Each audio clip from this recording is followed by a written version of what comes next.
afternoon. Good afternoon. Just wanted to check in on Xander Bogaerts and how he's doing today after last night. We're pretty optimistic. There was just a little bit of dehydration, and he's going to be just fine. There's nothing that we feel like is going to be anything that's going to compromise him, but we'll find out more today after he gets treatment, but we're optimistic.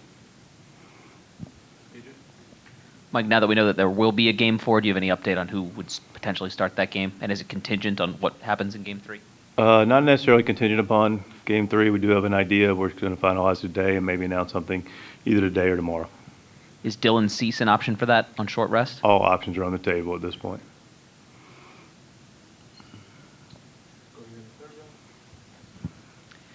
Mike, now that you've had some time to kind of reflect on the first two games of the series, you were at the Cardinals, obviously, around one of the most kind of classic rivalries in the game. Right. How, at this point in time, do the Dodgers and Padres kind of compare? I mean, it's very, first of all, the geography creates a, natural rivalry, enthusiasm amongst two fan bases. So that's very unique and exciting and fun to be a part of and experience. As far as reflection on the first two games, I mean, hard-fought games. I was really pleased with how our guys responded to yesterday, not only coming back from being down a game, but also the circumstances during the game. It was it allowed us to, we're a very close team, but it created a deeper bond with our club.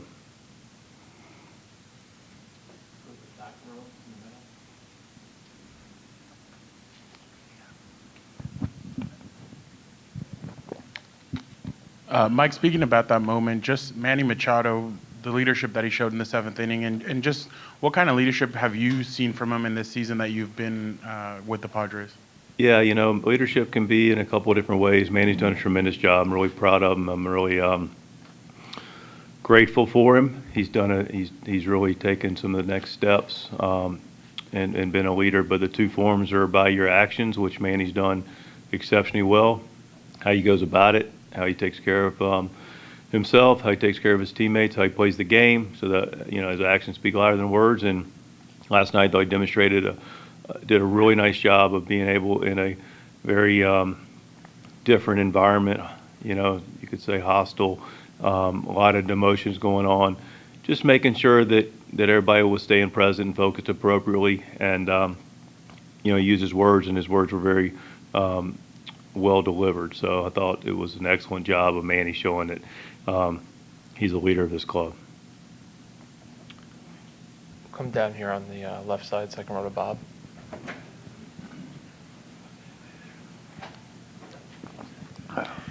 Hey, Mike, after that win last night, the emotional win, what was it like just coming back here on the bus or cars, however you guys got here? What was that feeling like? Yeah, thanks, Bob.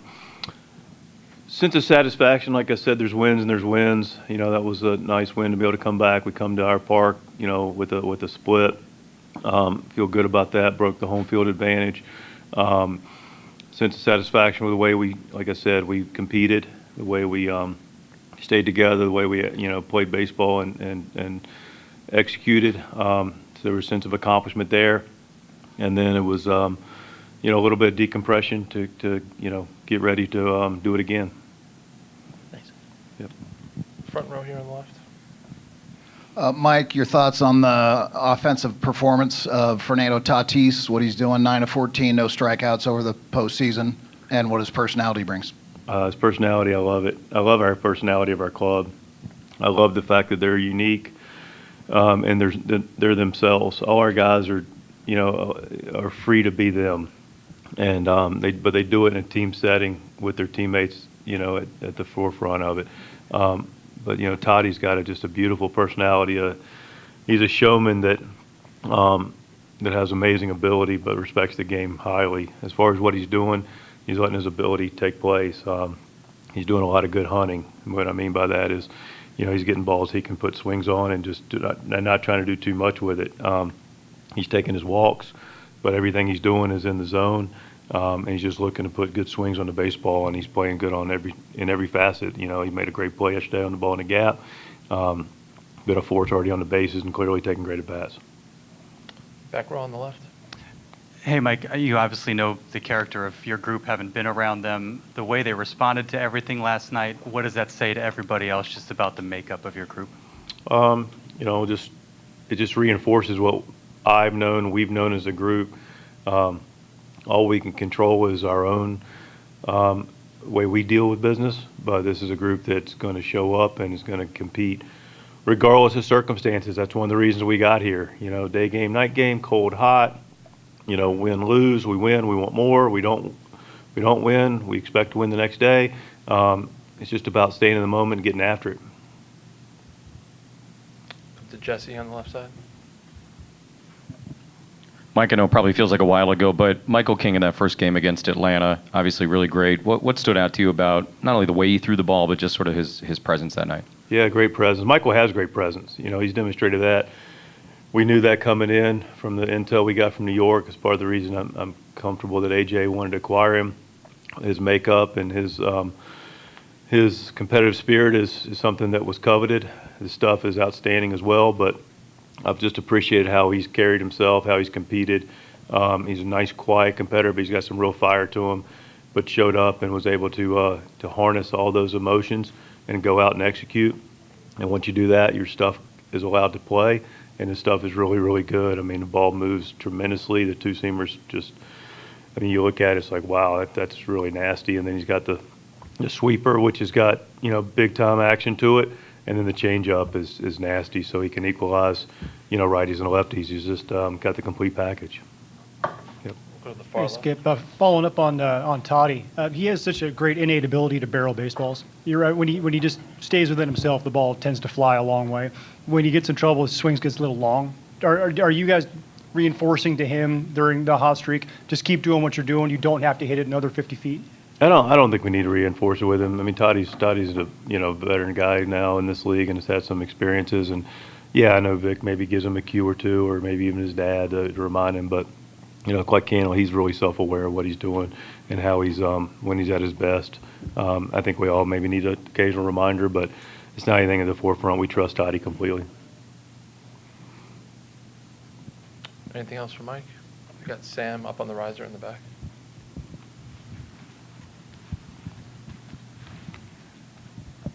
Mike, Higgy's obviously had a big impact offensively, 3 home runs in 4 postseason games. Could you elaborate on what Higgy brings on the other side of the game, behind the plate, working with his pitching staff, and what he's done in that sense all year? Yeah, he's been fantastic. He's done a job of being an extension of myself. It's a big part. I always feel like there's a connection with the catcher-manager relationship is important. There's also a really healthy relationship and a connection with Ruben. They talk a lot and, talk through game planning. Peter Somerville, too, does some of our game planning. But, Ruben and Higgy are in lockstep, do a lot of really good communication back and forth. And it's two-way. It's not, top down. It's same with me. We listen and we express and change or share ideas and thoughts. And then finally, the most important thing is his relationship with the pitchers. That's the most important relationship, is making sure he's synced up with them. They all feel comfortable with him, and he's working with them on how they want to use their stuff and how they're going to attack guys. And he's just got a great demeanor about him as well. He's been a tremendous asset in the clubhouse, a great guy. He got a good energy. He's got a great personality, but really smart, and done a really good job of shepherding our staff. Mike, you're fresh off New York, Boston. How did last night compare to the rivalry that you left behind?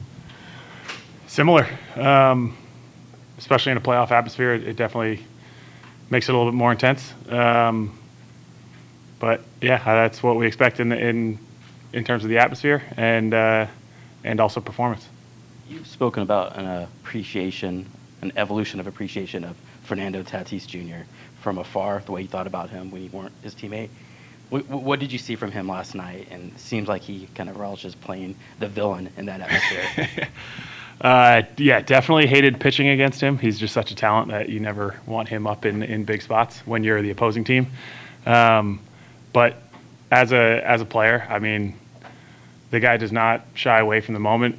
And one thing that I admire about him is when he does succeed, which is often, he's celebrating with his teammates. It's never to show up another team or another player. It's like he's just having fun with his teammates, and that's something that I didn't realize when I was playing against him, but as a teammate, he's absolutely incredible.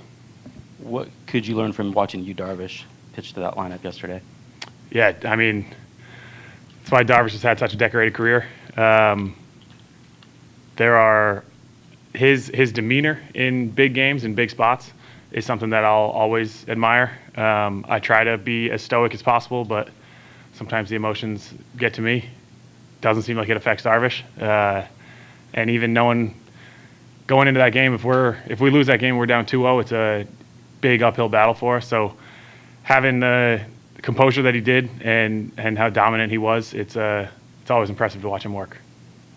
You're in the third row on the left side. Kind of circling back to the rivalry between the two teams, how much of that, how aware were you of that when you got traded over last offseason? And, what have you learned and kind of discovered about it since then? Yeah, I felt like I saw it a lot in the 22 playoffs. I think that was what was in my head coming over here. And then it's honestly, just how the fans treat each other. You know that there's going to be fights in the crowd. You know that they're not going to be saying nice things when we're in LA. And when you go to a team that doesn't care, you don't see that. Similar in Boston when I was a Yankee, it's fans are going to get on you, and it's one of my favorite things about the game, because I think hearing a pin drop in an opposing stadium is the joy of this game. So feeling that yesterday in the 8th and 9th inning was really fun. Do you in particular kind of feed off that extra energy when you're out there? Of course, yeah. I think it's something that as a player you gotta feed off of. You gotta add it to your game and make the pressure become an added privilege. And you know that you're out there playing a kid's game, but when you got thousands of fans rooting against you and cussing at you, it's a lot more fun. Go to the back row on the left side. Hey, Michael, what does the response that you guys had as a team last night kind of say about the makeup of this club? Yeah, big credit to Manny. Manny had us all come together. I also think that the performance is what matters more than the team just coming together and saying we're going to stick together. And seeing that those last couple innings, how we responded was a huge positive. I also think it starts with Darvish. Darvish had however long of a break while he's standing out there on the mound in his 7th inning, and he goes out there and puts up a 0. And at that point, I think it was still 4-1. So it's a big situation for us to calm down the noise. And he put up the 0, kept the momentum on our side, and we went out there and put up however many runs. You kind of touched on it. You're obviously coming off a high-intensity start, maybe even more juice going into this one. What do you do with that, knowing that it's going to be maybe even more of an edge on the other side and the environment and all that? Yeah, I think I know I joked in my first one that my pitch count would have to be up a little bit. I think with the opposing team coming in, it'll be a little bit louder. I know that these fans show out, and they're definitely going to make it an uncomfortable environment for the Dodgers. And then what do you do with the success of your last start? Is it a confidence booster, or are you the type of guy that just flush it and kind of on to the next one? I'll definitely take a little bit of confidence from it, but definitely needs to be flushed because it's a totally different team. You know, I got a totally different approach. I can't use the same sequences, can't use the same pitches to a lot of these hitters. And then it's just continuing to be able to read swings and trust Higgy. Yeah. Sam on the riser in the back. Michael, Yu Darvish did a nice job against Ohtani last night, held him hitless, and he goes 0 for 4. How do you view that matchup at the top of the lineup in particular, and really within the context of their lineup 1 through 9? Yeah, all credit to Darvish. That obviously he's what makes them go.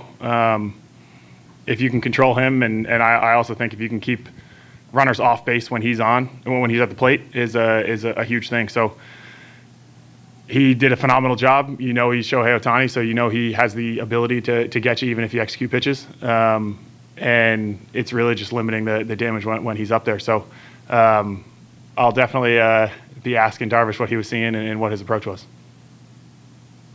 Go to Barry, second row on the right.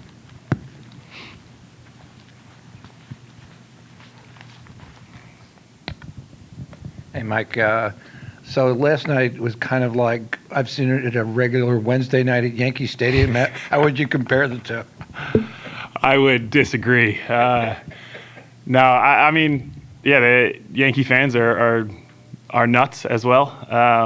Very fun to play in front of, very fun to play against, and you fully expect that. You know, it's a rivalry. It's a heated baseball game, and we were winning. So it's you get those frustrated fans. So like I said before, it's very fun to see the disappointment on opposing fans' faces, and I hope to continue to do that for the rest of the October. Julian in the back. Mike, I had a quick question. I think after game one, there was a lot of narrative surrounding just walking Ohtani at that point. But what does it say about the starting pitchers to go after a guy like that and to take pride and to obviously have success in game two? Yeah, I think it's a confidence booster for not only the pitcher, but also the team. I think that all of our stuff, when executed, plays against any hitter.